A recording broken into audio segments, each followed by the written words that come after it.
we notice that life is a series of events. Yeah. We go day to day, week to week, month to month, year to year, and very slowly, and sometimes more rapidly, things change. Yeah. We get taller.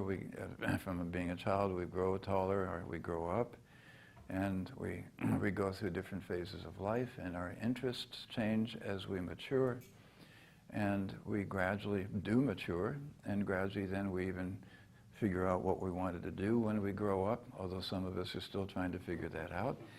And we continue on with that, and we meet people, and we begin to have relationships. And thank goodness, friends, I have to say, so we learn from each other. We give to each other, we receive from each other, we take and give.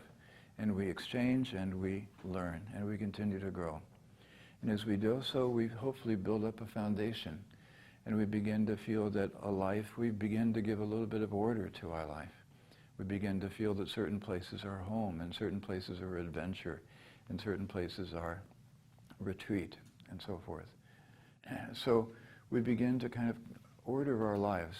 And all the time we're all the time saying, I'm longing for something.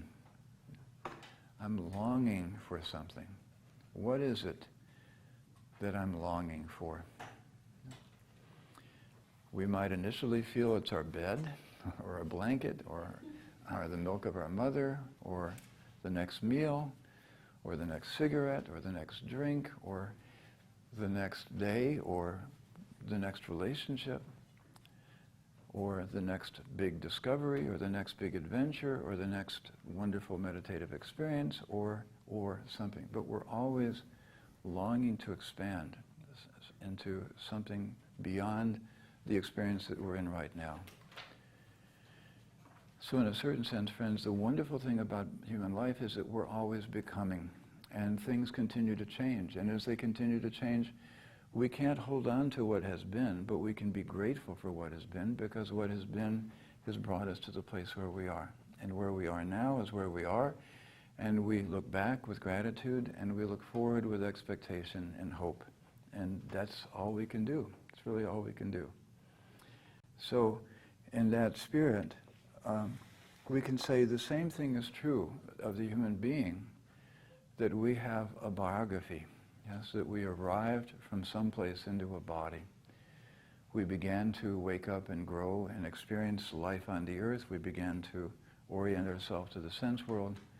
That we've been through different phases of life, all of us sitting in this room. Everyone here is over the age of 16 by the looks of you. And so we've gotten beyond certain thresholds, yes. So, and we still have a few thresholds to go. But we're still in the body, hallelujah. So there's still hope. There's still a chance we can unfold what we've come to do. So the question really is, friends, and I'm hoping something we'll touch into as we're going. We came here for a reason. So why are we here? Why are we here? Why did we come to the earth? What is it about coming into a body? What is our relationship with other human beings in bodies? What is it about our relationship to the starry worlds? And how are events going on in the earth all across the world? We're now capable of knowing the devastation and the terror and the terrible things that are happening to people in various parts of the world, as well as the joys of many people in the world. We're much more in touch with, well, potentially we're more in touch with people than we ever have been. Are we more fulfilled? Is our longing being met? Have we found why we're here? So these are questions that we have to ask as individuals, and these are also questions, friends, we can collectively begin to say, why is the earth here? When you look at the earth, you begin to feel, and in fact, astronomers and cosmologists marvel. There's nothing like the earth. In our entire picture of the cosmos, there's nothing like the blue planet. We haven't found another earth. We've discovered other solar systems. We have a sense of planetary arrangements, other solar systems. There's no evidence that there's anything else like the earth, at least so far in our exploration.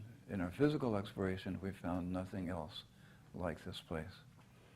Maybe we should value it. Maybe we should treasure it. Maybe we should treat it with love.